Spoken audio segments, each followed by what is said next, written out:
Hello and welcome to Life in DNA with Amanda Renee. I'm Amanda. Thank you for coming to my podcast. If you are watching on YouTube, please hit the like button and subscribe to my channel if you want to see more.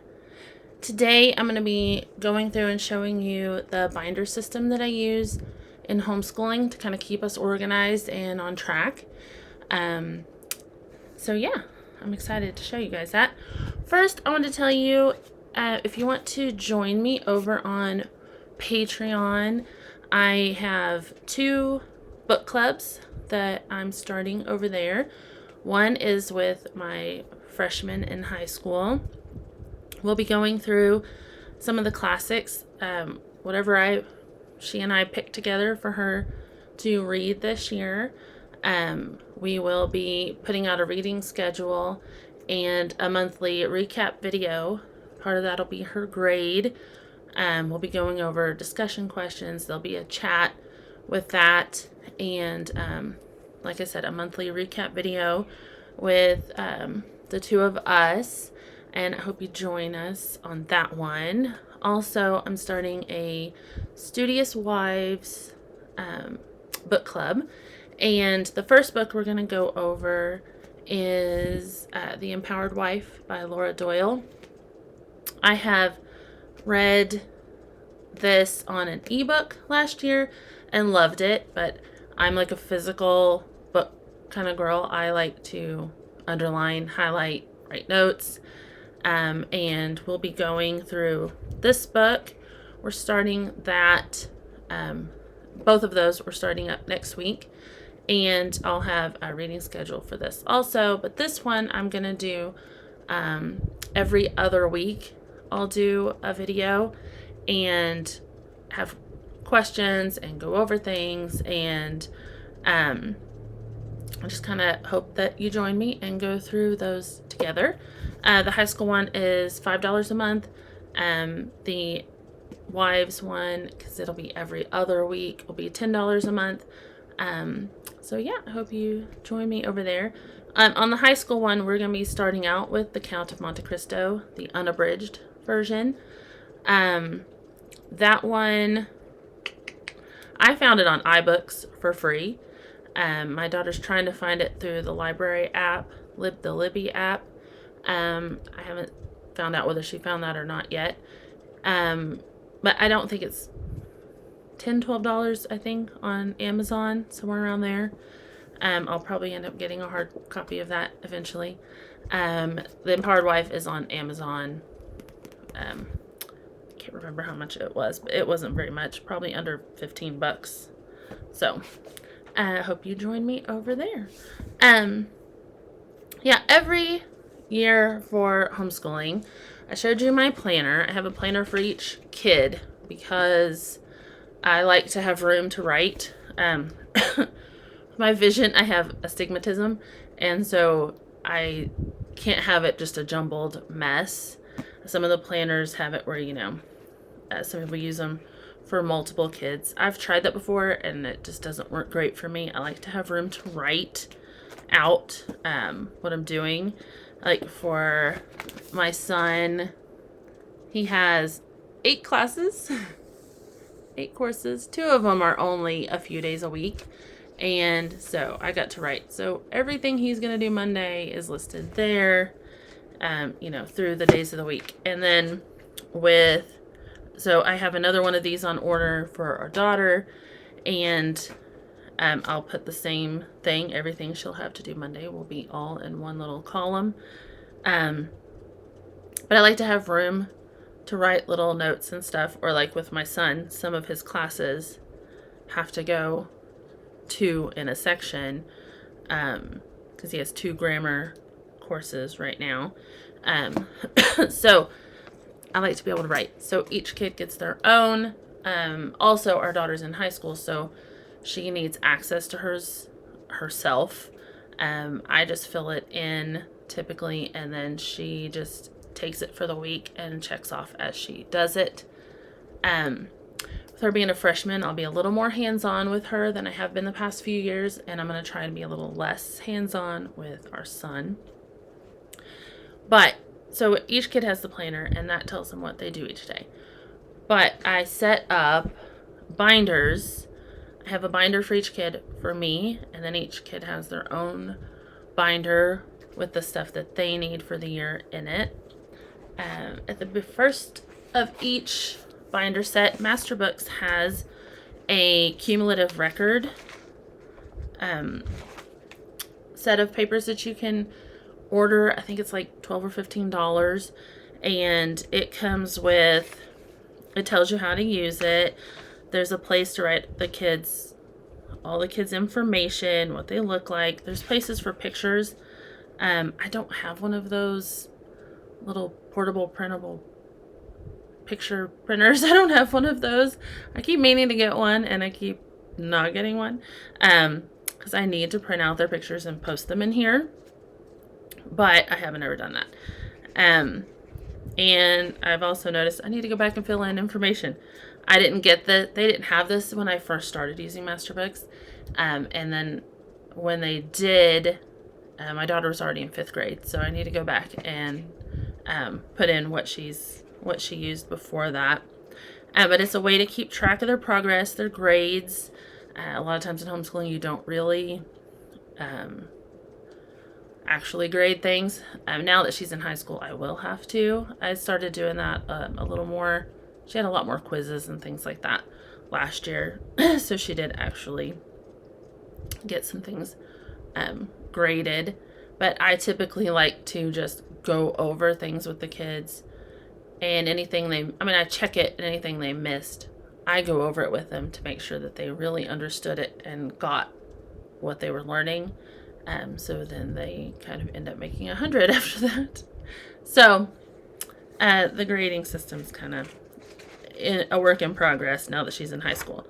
But anyway, there's a place to put their grades for the semesters and their final grade, the curriculum you used, books that they read during the year, how many days they attended, which legally it has to be 180.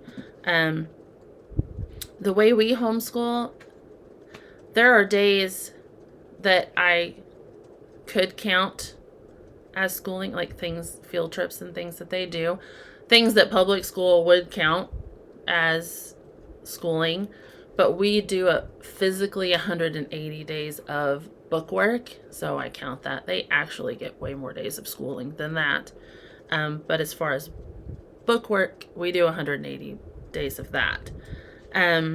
It has a place to put academic strengths and successes, academic challenges and goals, and physical growth. You put their height and weight, hours of PE for each semester, physical strengths and successes, physical challenges and goals. They do a spiritual record because it's a biblical curriculum. Bible apologetics resources used, spiritual strengths and successes, spiritual challenges and goals. And you have a social record, the extracurricular things, whatever club, sports, travel that you did, enrichment, field trip, events, social strengths and successes, and social challenges and goals. And I try to fill that out for the kids every year. Let's see. There's also a transcript in the back, a certificate of completion, reading lists, science lab report, and there's a bunch of different things like that. Yeah, so I'm going to be, now that she's starting high school and having credits, I'm going to be filling out the transcript because let's see, I can just show you. They have a blank transcript to fill out. And so you put their gender, the GPA, the total credits earned, and then break it down by the different categories. And then if they took any achievement tests, what they made on there. And so, yeah, I'm going to be filling that out for her because that's coming up. Oh, gosh. It goes so much faster than you think it's going to. Um, but anyway, and then in the back they have a sample of how to fill out the transcript, so they even help you with that. There's objectives by grade in the back, so that you can kind of see that they're on track. And then they even have some scriptures. Okay, so after that, I have different tabs for each of the classes that the kids take. So for our daughter, she is taking 6 different classes. And grammar is first. I always have the schedule. Masterbooks always has a really great schedule at the beginning of every teacher guide. And so I pull those out of the book. I put them in my binder for that subject. And I like to have them all in the binder because every Saturday or Sunday, I will take the planners for the kids, the binders for that I have, and write out the schedule. I'll check mark what we did the week before and check it off, write any grades that I need to, and then get the planner out, look at the next week, and fill in the schedule for the next week. And it's just easier for me to have it all in one binder instead of them having to bring me all of their books and go through each book. So I pull that out and put it here. So each class that they have, like for her grammar this year, we're using Masterbooks language lessons for living education for 9th grade. And so after the schedule, I'll have a little tab for answers. I pull out the answers from the back of the workbook and put them in here so that I have access to them, and she has to go through me to get them. And let's see, they also have spelling lists in language lessons, and so I pulled that out. This year I'm going to do my spelling a little different. I haven't ever focused on it a whole lot. I know in the younger grades they always have spelling as the last day, and so I don't particularly care for that, because then my son doesn't get, they haven't had a lot of time to work with the spelling words. So this year, and I've put a special note in my planner to make the kids a list. I noticed that for the high school they have spelling on the first day now, and then they work through those at least twice. I think the first day and the last day. So for my son, since I have the spelling list in the back of my binder, I am going to write those in and give them to him every Monday and have him kind of work on that. And then same with my daughter. She'll be working a little bit with it on the first day. So she's high school. I might do a little different with her. But for my son, I'm going to have him write them a few times each, maybe a couple of different days during the week, and then on Friday actually give him a spelling test, just to kind of see where he is with that. I usually have a tab, the courses that have quizzes, I'll have a tab for that too. So like math, I have the schedule, I have the answers, and then it also has quizzes and tests. So then I'll have those so that I can hand them out as they come up on the schedule. Another reason it makes it nice that I'm in charge of the schedule. At the end of the year last year, we got really busy planning vacation. I got sick right before that too, and so my daughter was writing her own schedule, so a couple of quizzes got kind of overlooked because I wasn't the one checking for that. So I'll be more hands-on with that for sure, just because I don't want that to happen again. Some courses like history, they have review sheets instead of quizzes, and so I have that in here. The answer key. She's also doing anatomy. She has 2 different sciences. One, because they have so many great sciences to pick from, and so she was only going to have 5 courses if she didn't do another one. So she chose to do another science. So she is doing let's see, what is the name of the class? Introduction to Anatomy and Physiology, part 1. She'll do part 2 next year. So she'll be learning about the musculoskeletal system, the cardiovascular and respiratory systems, and then the nervous system. So again, I have the answers tab. Now, because this one is broken up into 3 different sections, I put little flags on the ends of the quizzes so I'll know, and I can just turn to that as they come up. Same for the answers. I usually put a little tab for the quiz and test answers in the back so that I'm not searching for it every single time. Labeled the quizzes and tests the same way so that I can flip to them quickly. Her Bible course this year is Foundations in Worship. So she's going to be learning about different hymns, who wrote them, why they were written, what they mean, learning how to study that, and then she has to give a presentation over each one, play it for probably her brother and I, and give a presentation for that. So again, that one has answers, tests. Oh wait, it didn't have tests. Just answers for the fun little quizzes at the back. She's also doing her second science was a survey of astronomy.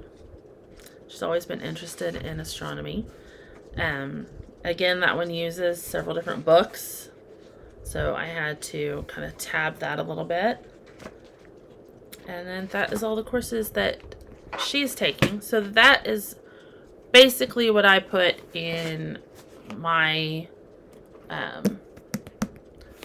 personal teacher binder, and I make one for each kid, and that way I can just make my schedules for the week pretty easy. And then for each kid I also make their own binder.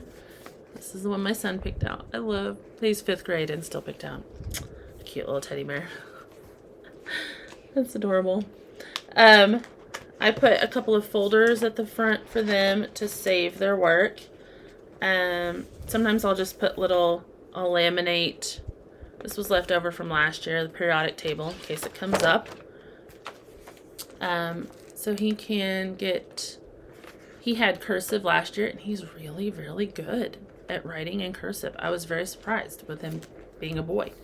But that's just a template so he can remember how to write the letters, and it's laminated so he can just use a dry erase marker and wipe it off and keep up with that practice.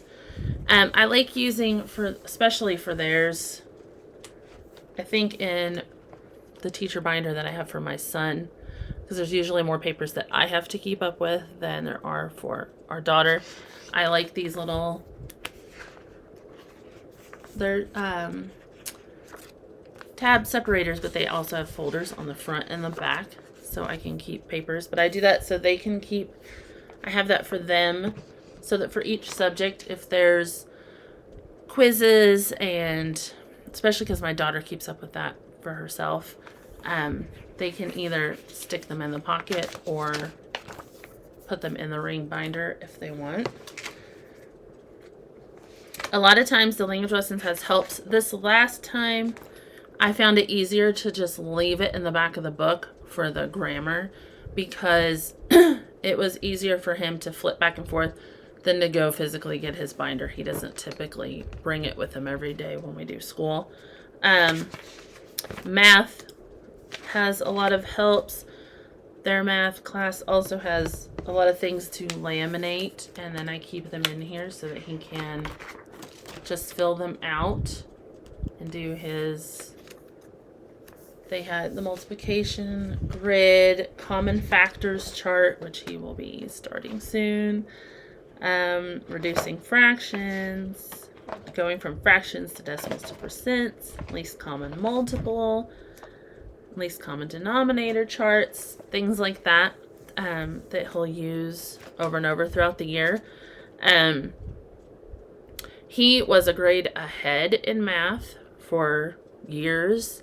Last year, I kind of stopped him towards the beginning. I want him to really get his multiplication tables down before we move forward, because he'll be doing a lot of the factoring and the common denominators and things like that. My daughter struggled because I didn't focus on memorization with her multiplication tables, and I believe she had a little harder time with those things. It didn't come as quick to her because she didn't have it memorized. So I want to try and focus on that with him. So we're going to take a few weeks, review that, get him up to speed, and then catch back up to where we were. And then he'll just be on track with math from now on. Unless he gets ahead again. And then, so I go through and I have, like I said, a tab for each one of his classes. And at the back, I have just blank paper because they're always needing that. And that way it's easy for them to get to and kept nice and neat, instead of being in a drawer somewhere. For our daughter, she also has graph paper with her math stuff because they do a lot of graphing in algebra. And so on top of that, they'll have, notebooks for different classes that require them to keep up with that stuff. So that's basically how I get everything organized for the year. It's always fun and kind of like Christmas for me, going through the books and seeing what we're going to kind of be learning for the year and getting everything ready. I always love that. I kind of hate that it's over. And now that they're both older, there's less for me to... I didn't have anything to laminate this year because my son's using the math from last year, and I'd already done that for last year's stuff. I didn't have anything to laminate. I'm kind of sad. I hope that that's not completely gone. So yeah, that's how we get organized around here. That's how I do it. I've found that it's easiest for me, the way my brain works, to just have everything kind of in one place, in one spot, so that I can keep up with it. Now, some people will make a binder like that and then just have their kid go through and check it off, know what week they're on, check off what's next. I'm a very visual person, so for me, I like having the planner and then seeing physically everything we have to do for that day and checking it off there, and then checking it off in the book later when I go to make the plan for the next week. That's just how I operate. For some people, that seems like more work, and maybe it is, but I prefer to be able to see it that way rather than having to flip through each class to see what they're going to be doing. I like to physically write it out, and then I know, and I can kind of decide what I want them to do, if it's extra work or not, as we go. I just prefer to do it that way. So yeah, that's how we do it. If you want to leave any comments or message me on Instagram and let me know what your tips are and how you organize your homeschool. I'm always looking for ways to improve what I do.